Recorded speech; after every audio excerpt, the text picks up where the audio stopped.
From NBC News, this is Today with Matt Lauer and Natalie Morales, live from Rockefeller Plaza.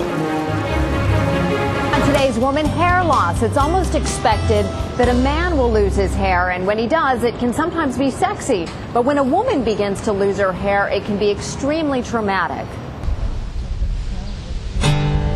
Anna Marie Stevens from Syracuse, New York, started losing her dark, thick, curly hair well over 10 years ago. I just could not get it to look the way I wanted it to look.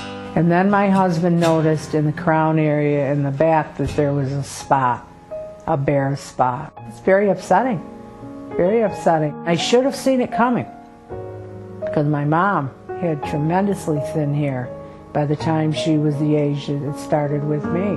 Hereditary hair thinning can start appearing at any age. In actuality, most women develop it in their 40s or 50s, but some girls can start developing it during teenage years.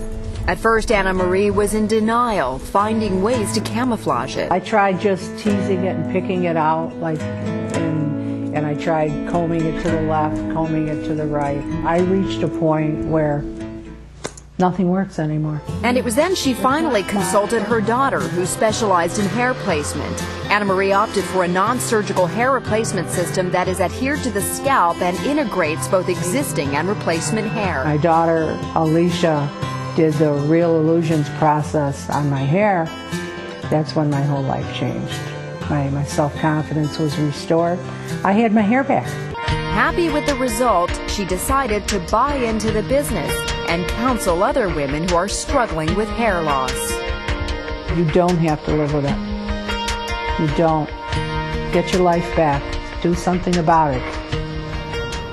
And gynecologist Dr. Judith Reichman is a Today contributor, and Dr. Kimberly Flemke is a therapist at the Council for Relationships. Doctors, nice to have you both here this morning. Good morning, Natalie. Well, Judith, as we saw, it can be hereditary with women, but what are some of the other causes for balding among women?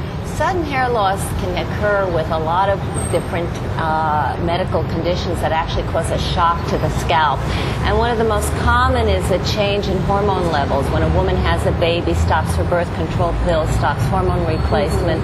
Another reason would be emotional shock, surgery, medications can do it, radiation, chemotherapy can do it, thyroid condition, and severe dieting where a woman loses protein or she becomes very anemic. All of these will get the hair to fall out about a month or two later. But the good news is in most cases the hair will grow back as the shock resolves. One of the other conditions you hear about as well is alopecia. Can you explain what that is? That's an autoimmune disorder in which white cells actually attack the hair follicles and cause the hair to grow off. It falls out in patches usually, or it can fall out in the entire head, eyebrows, or even in the entire body. We don't know what causes it, but there's some sort of autoimmune condition. It's more in certain families, and we do know that 4 million Americans actually suffer from alopecia.